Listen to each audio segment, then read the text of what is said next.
بسم الله الرحمن الرحيم ولا تحزن عليهم ولا تكن في ضيق مما يمكرون ويقولون متى هذا الوعد إن كنتم صادقين قل عسى أن يكون ردف لكم بعض الذي تستعجلون وإن ربك لذو فضل على الناس ولكن أكثرهم لا يشكرون وإن ربك ليعلم ما تكن صدورهم وما يعلنون وما من غائبة في السماء والأرض إلا في كتاب مبين صدق الله العظيم.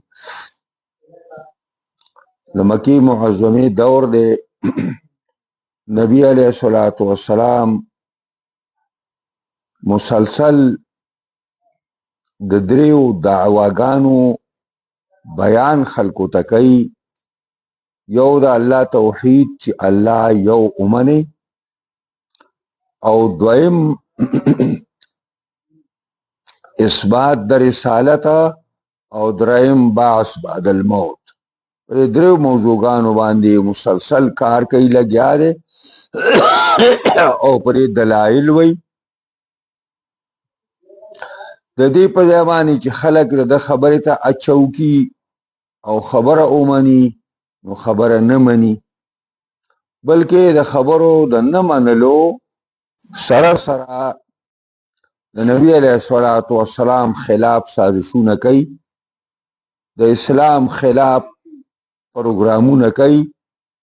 نو نبی علیه الصلاۃ والسلام انتهایی خبره چې د قوم زما خبره او نه منله مسلمانان نشو، نو دا څنګه چللی او الټا زما خلاف کاروی کوي او د اسلام خلاف کاروی کوي.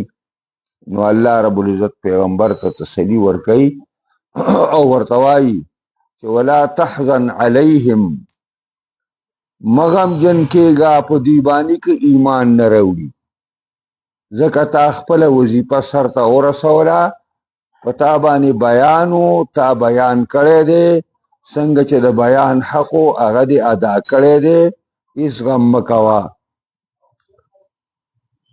ولا تکن فی ضیق مما یمکرون، او مه کېږه په تنګۍ کې، تنګدلي به نه کې، مما یمکرون د هغې نه چې دوی چلونه کوي ستا خلاف او د اسلام خلاف.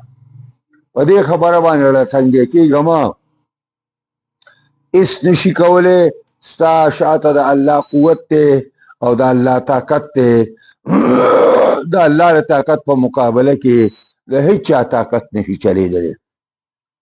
په دې مه ضایع کېږه، مه ګبراوېږه. ویقولون متى هذا الوعد ان کنتم صادقین، منکرین د آخرت دا سوال کوي چې ته کما وعید او زورنه او د عذاب منګ له کمې دمکۍ راکې، نو دا به کلی رای والا کنه. که تاسو رښتینی یی په دې کې چې منګه ستا خبره نه منو نو الله به منګه معذب کوي، نو هغه عذاب راولئ کنه. ویقولون متى هذا الوعد ان کنتم صادقین، او وایي منکرین د آخرت متى هذا الوعد، کله به دا وعده، ان کنتم صادقین که چېرې یی تاسو رښتیني. لکه دا د دعوت کار خو یوازې پیغمبر اسلام نه کوي، دا خو صحابه کرام هم ورسره مسلسل کو. نو ځکه ورته وایي چې ای خلکو چې تاسو منګه له زوره نه راکوئ او منګه یروئ، نو دا عذاب به کله راځي، دا به کله راځي.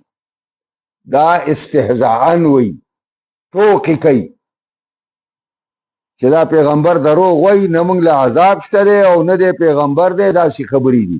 نو دا استهزاءن دا خبرې کوي، راوله کنه. قل ته ورته په جواب کې ووایه پیغمبره عسى ان يكون ردف لكم بعض الذي تستعجلون،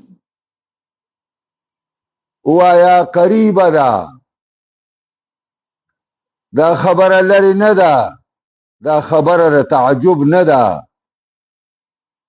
کېدای شي ان یکون ردف لکم چې موجود شي، ان یکون چې وي دی دغه عذاب ردف لکم،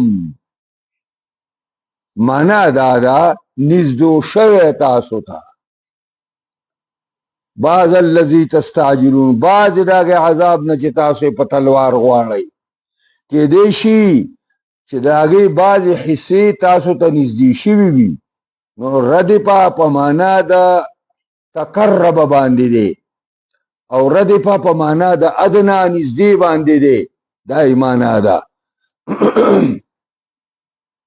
او دا بعضې عذاب دوی له په بدر کې الله ورکړ.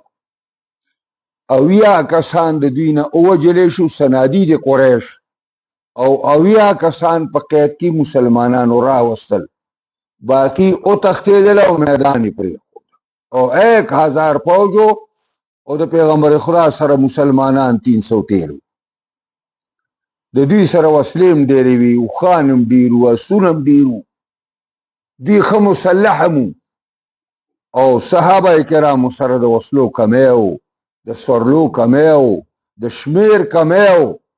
په هر لحاظ سره په ظاهر کې برتري د مشرکانو ښکاره کېدله، خو په حقیقت کې الله د هغې برتري د هغې په شکست کې بدله کړه، او مؤمنانو ته الله تعالی چې کوم دی کامیابي ورکړه. وَإِنَّ رَبَّكَ لَذُو فَضْلٍ عَلَى النَّاسِ وَلَكِنَّ أَكْثَرَهُمْ لَا يَشْكُرُونَ.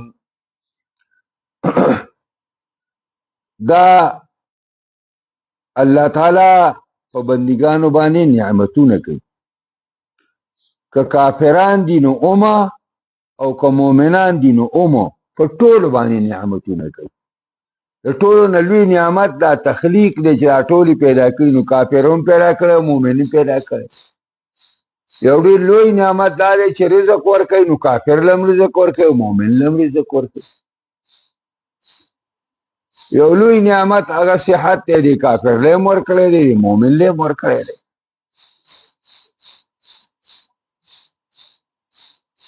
نو چې په کافرانو باندې سره د کفر نه دا نعمتونه راوریږي، نو دوی په دې نعمتونو کې دومره مس شو چې خیال یې دا دی که د الله مونږ بدي شوی، نو مونږ باندې دا دونه احسانات ولې کول، دا دونه انعامات یې مونږ له ولې کول. خدا دا سړی دروغ وایي، مونږ د الله خوښي، او دا دی چې ورته شرک او کفر وایي، دا نه شرک دی نو کفر دی. نو الله فرمایي وَإِنَّ رَبَّكَ لَذُو فَضْلٍ عَلَى النَّاسِ، یقینا رب ستا خاوند دی او لوی مهربانۍ دی په خلقو باندې، که کافران دي او که مسلمانان دي.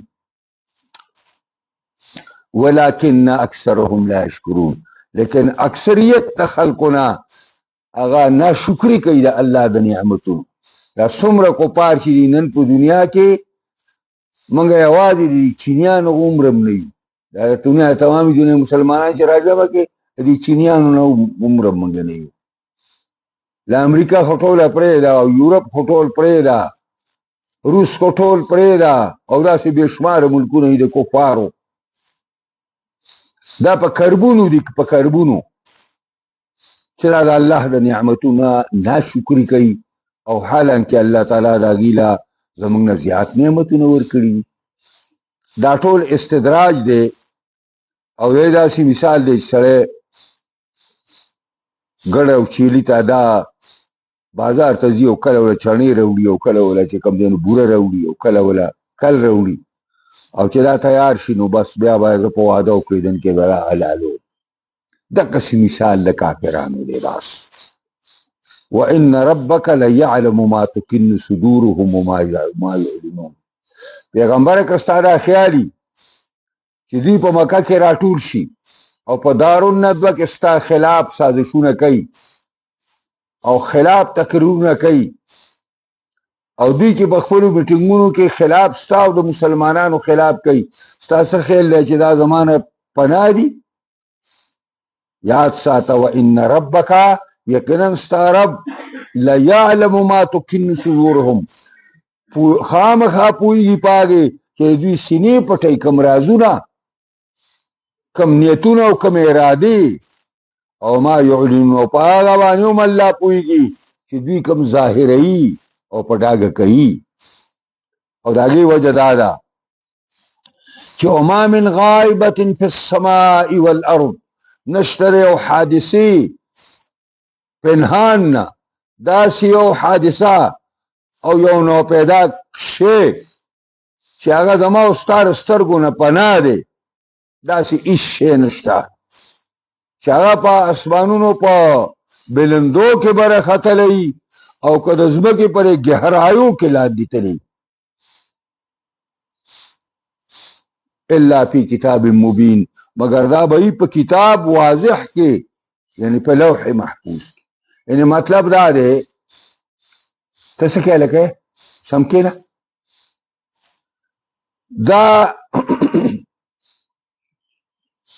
په دې زمونږ د ټولو عقیده ده چې الله ته ټول ښکاره او پټ معلوم دي، او وړې خبرې او غټې خبرې ټولې ورته معلوم.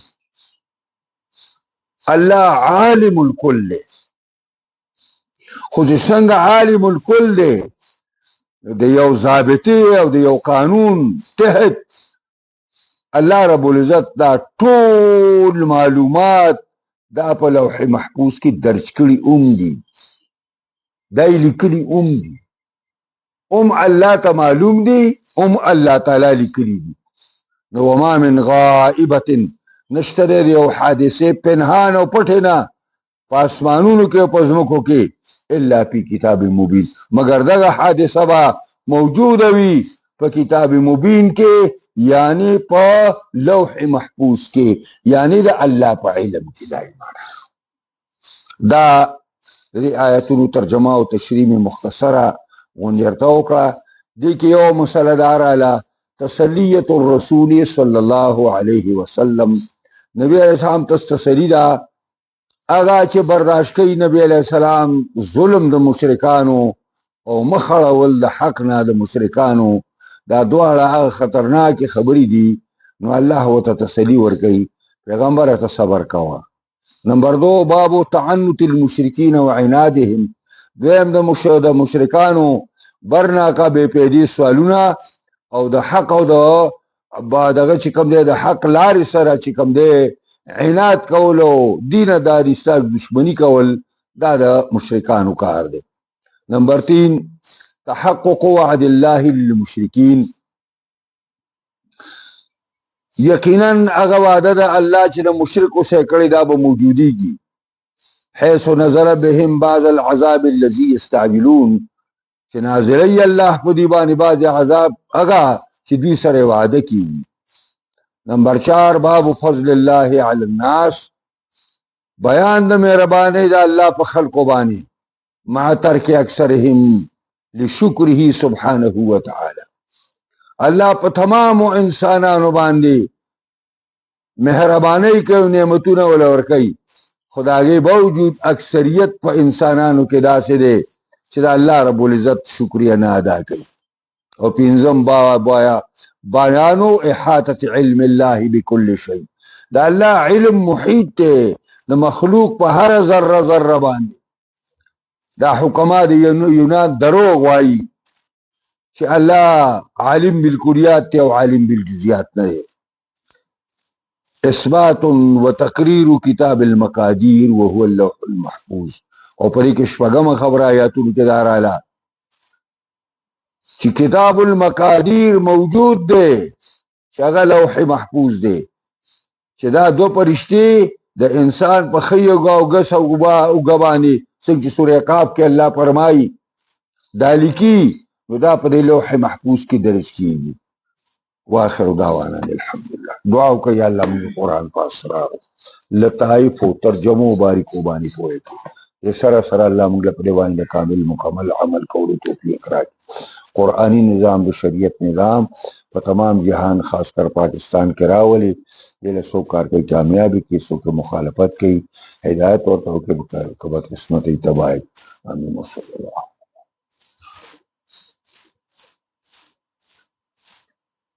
बंद कर तस बे से जड़ू है खा का